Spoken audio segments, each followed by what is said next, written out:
在 Flow 的下面，然后用那个 Storyboard 的一个功能这样子，然后叫你写，就是请他帮忙写脚本这样子。那我就请他帮忙写。那他一次帮我写了几个镜呢？他大概帮我写了，就是我有跟他说，帮我取六个景，6个场景这样子，对。然后呢，一些相关的东西，他也会自己把它弄上去这样子。好，那我就让你们来看一下，那个 AI 它跑完之后啊，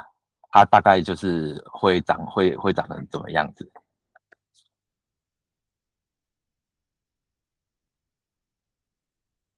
好，它弄完之后，它大概是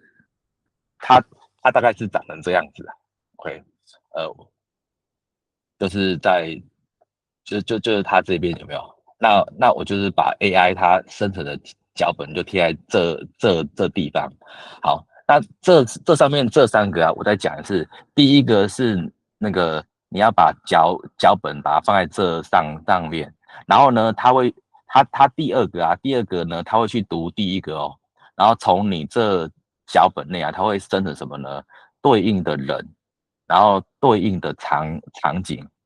然后还有对应的什么呢？还有对应的一些道具这样子。OK，然后这些生完的时候啊，好，我来看，我来看一下。那比如说我这边来开一个我已经生完的7月29这样子。好，那比如说我昨天的脚本就是在这边这样子，就是第一景，第二个景，第三个景。好，弄完之后呢，好，那在这一边呢，它原则上它一开始是全空白的哦。OK，好，等一下，它一开始在这边全部都空白的，那你要在这边可以按这个 Auto Fill，然后你点之后，它会帮你升。OK，是说它会根据你前面的脚本啊，就帮你升一个人，然后因为它需要机器人，它会帮你升一个，然后那一些景啊，它也会帮你升这样子。OK，比如说它就升这些，那你不要觉得说，在这边有4个景啊，怎么放在一张图？这没有关系，因为他们在升的时候啊，他们就是他们那个 AI 啊，他们会觉得说，把这4张图把它放在一张图，这样子比较方便。然后之后呢，要做分镜图之后呢的时候呢，它自然而然会把这4张图把它给弄开这样子。好，那加 Explorer 这个部分，那这部分呢，那个赵阳老师已经有把他的就是主要的目的已经打出来，就是我们导入一张图片，那这个 AI 呢会去帮你猜上下左右、前面后面、俯视等画面这样子。那这个部分呢，就是老师们就是可以像刚刚那个邵阳老师有教我们怎么去按那个小工具哦，所以一样就是在 Flow 里头呢，你可以先点 New Project，然后呢这边的话下面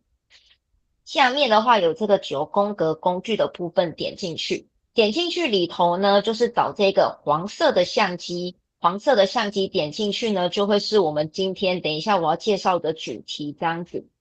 那呢，这个主题的画面哦，这个小工具的画面哦，真的有点大，它会长得像这个部分，所以主要就是我们选择一张照片，这个部分选择一张照片。那这个呢，就是等一下老师可以自己选择，就是照片的部分，选上去之后呢，它下面有这些图示。那呢，因为时间的关系，所以呢，我已经有把 PPT 做好了，就老师们跟着我的 PPT 就好。这是我们刚刚看到的画面哦，所以呢，你选择一张照片之后呢，下面呢就会是实体，你主要呢可以去点的东西。那这些英文的部分其实都蛮简单的哦。这个就第一个就是观点，那这个 pen left 主要指的是这个 pen 呢，就是平底锅，但是这个整个连贯起来就是镜头。镜头向左边移动，或者是镜头向右边向上这样子。那这个 等一下，root 呢这个等一下，是这个有专业术语啊，那叫平我移啊，pen 啊，平平移移哦，平移啦。哦平移哦，好哦，对了，人民族哦，这个专业术语啊，哦，好好，谢谢校长。哎，这个很特别哦，就是非常细节跟惊讶我哦，所以这个呢，等一下老师可以试试看。好，那这边呢，就是我们来玩个小游戏哦，就是这个是原本的照片，那呢，老师呢帮我猜猜看下面的那个角度是怎么拍的哦。那个等一下谁回答最少要讲我2个优点，没有开玩笑的。好。好，那我们开始哦。这个哦，可以的话，老师可以直接用讲的，或者是用打的都可以。后面，然后恭喜浩伟老师答对了。再来呢，下一张图片，但大家很怕讲我的优点，所以都回答的很快。右边很棒，就是侧边。你的优点是后面跟右边啊，他们已经讲了。好，谢谢老师。好，再来，我们继续哦。这里呢，我们一次2张，所以上方跟下方的这张图片呢，跟刚它可以增加那个，应该说它就是增加那个故事图，按多一点代表很大声。好，那其实它的这个做法很简单，就是按这个新增项目嘛，那你就选这个这个 Explorer， 那它其实就是我觉得它可以产生很多不同年代场景的图，是它比较主要的特色。好啊，那现在我自己，因为我觉得现在 AI 工具真的很多，那我有时候在学新的东西的时候，我就会想说，那这个工具到底跟我们本来教学可以有什么结合？这样子，那它现在基本上它这个做法非常简单，那它能调的参数也不多啦，哦，就是说，其实你就是打一串文字 prompt， 那它这边就生出结果。那我自己测试的话，我觉得它科学方面的图我觉得还好，但是它比较主要的特色是说，它可以产生类似像这样不同年代的场景的，我觉得是蛮适合社会科老师。当然，就像我们刚才讲，它还是有蛮多小瑕疵，比如说大家可以看这一张照片里面比较多的瑕疵是什么，就是大家可以仔细，它的字算是还算正确，开2样，对，它里面有很多一样的点啊，可口可乐有超就是说它整条街里面蛮多都是一样的店，那个南星药局就超多的，然后所以说其实我觉得它 AI 有时候可能也是你给它 token 这样，它有点偷懒，它基本上就反正你没仔细看，它就生一堆一样的东西，但是整体的 feel 我是觉得还算是不错。那就像那你不同国家或者是你不同时代，它也都还不错，但其实仔细看都会有一些小瑕疵。它像它这个本能式之变，我不知道大家知不知道，就是说里面这个应该是织田信长，对，但是它有点奇怪，对，就是说它跟那个历史上不太一样，就是说其实因为一般那个本能式之变就是那个明智光秀背叛，那织田信长应该是里面切腹，然后所以说理论上应该是没有说那么他按照这个画面，感觉他快被抓到，所以老实说跟那个历史不太相符，但是整体的 feel， 对，那整体的 feel 呢是还算可以啦。那我自己会觉得说，这个对老师教学蛮大的一个帮助，就是说，我们上课有时候要讲某些情境，那我们有时候在讲故事啊，或者是我们在讲那个不同年代的东西的时候，都是用嘴巴讲的，那学生就这样想象，对不对？那因为什么常常都是用嘴巴讲，就是因为你实际上要找到你要讲的那个情境的图片，其实蛮难的。那我觉得它最大的一个优点就是可以降低老师找这个情境示意图的门槛。我自己在暑辅就尝试过蛮多次了。按掉啊，右上角那个右上角的叉叉，那个，你现在右边不是有个 Gemini 吗？对，你把那个叉叉按掉，荧幕就会比较大啊。你现在有3个荧幕，3块了。对，哦，好。平常我们只有2块而已啊，这样就比较大了。那你可以用播放啊，没关系啊。播放。对啊。等一下哦。因为现在用那个查看嘛。查看，好。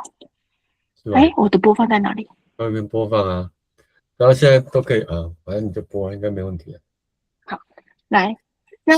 这个就是一样，在刚刚，因为刚刚 Flow 好像有一点打不太开，那就是那个在工具列里面一样按这个，那往下拉会拉到一个视频，然后视频里面的第4个 poster， 然后我刚开始在玩的时候，我其实不太懂这个 poster 的意义在哪里，然后玩了之后发现它其实的界面非常有人性化。就是非常人性化，就是它可以在这边加，大家有看到这有个加，然后你就可以加文字、加影片、加照片、加 N 种东西。那所以刚刚说做影片的时候，刚刚有一个主角啊，我们英才玩可能都是有哪些主角，你都可以在这边加进去。然后你做的一个10秒钟的影片，你也可以在这里加进来。那我觉得它最人性化的地方在这里。那我这颜色是对照，就是它的影片啊、照片，你看到颜色大概是这样，但基本上你加进来应该不太会出问题。那最人性化的时候，看到这边有一个向下、向上，就是我们之前在那个 PPT 或者是在那个我们在网页的网络上常做影片、常做 PPT 的那叫什么 Canva。的时候都会有图层问题，然后我们就要按右键啊，把图层移上移下。但它这个很人性化的是，你把它往下，它的图层就下一行，然后把它往上，图层就上一行。所以在这边就可以直接决定，你在这边看到的第一个就是你的第1层、第2层、第3层、第4层，你可以在这边直接决定你的图层，然后想要换的时候也可以直接在这边按。那当你在修改某一个东西的时候，你觉得荧幕上有3个，像我现在这个荧幕上有原本的影片，又有照片，又有一个文字，又有图层，你就觉得哦这样好丑哦。那你可以在这里，看它可不可以放大？我的荧幕，刚刚为什么照亮学长是可以这样做的？就是这里有一个就是眼睛的地方，就是我可以看到那个这个样子有3个区域，左边这一区是它的图层的区域，然后右边这里点进来的话，大家可以先设定像我们的影片要制作的16:9的尺寸，然后下面就是它的几个主要功能。那我切过去就是 Flow 操作一下，它有一些功能是会搭配一些快捷键，用起来会比较快，这样子。好，首先就刚刚说的，这里先设定它是16:9，然后接着就是要放图片进来的话，就在左边这里加一个图片，然后就是我标题有下，它就是一个内建在 Flow 里面的 Photoshop 概念，就是你要任何的编修图片、裁剪大小都不用先把图片下载下来再上传，就可以直接在这里直接找。然后就是我自己在用的时候有个小技巧，就是可能不小心一直在修图片的时候就会产生很多东西，所以在一开始的时候，如果有比较想要常用的素材，可以在 Flow 蜿蜒的地方，就是把它加到，有一个可以点爱心的功能，那就会出现在这边，那就可以比较快速的找到你要编修的图片这样子。好，然后点进来之后，这里左边这一区是图层区，可以按这个眼睛大小、眼睛开关，就跟 Photoshop 一样，就可以看得到或看不到。然后往左边这里关掉的话，就可以把它整个放出来。然后在边边这里，大家现在应该可以看得到它颜色比较浅，然后外面这个颜色比较深，所以颜色比较浅的这个浅灰色就是它现在的编辑的区域。然后它有那个磁吸的功能，所以当你把就是图片移动的时候，它会自动就是至中，左右至中，上下至中，然后拉到边边的时候，它也会吸过去这样子。然后也可以调整它的大小等等的。然后比较就是大家比较可以理解的，像是裁切的功能 ，refine 就是它会很快速的帮你调整这个照片的样子。好，它同时间点这个照片的时候，右边这里就会跳出来一些饱和度啊、亮度啊等等，去调照片的一些美感的性质。好，所以这2个功能我就不特别介绍。然后这个第4个功能，这个是去背，但是因为这张照片里面比较没有明显的人像，所以按这个去背功能应该是不太会看到明显的效果。然后这个大家应该也很好理解。然后在这个 Image Editor 里面，续费的功能它没有很强，所以也不会再特别介绍。那我等一下就是讲中间这2个功能这样子。好，然后最后一个要在这边就趁这个它产生了一个新的画面之后，它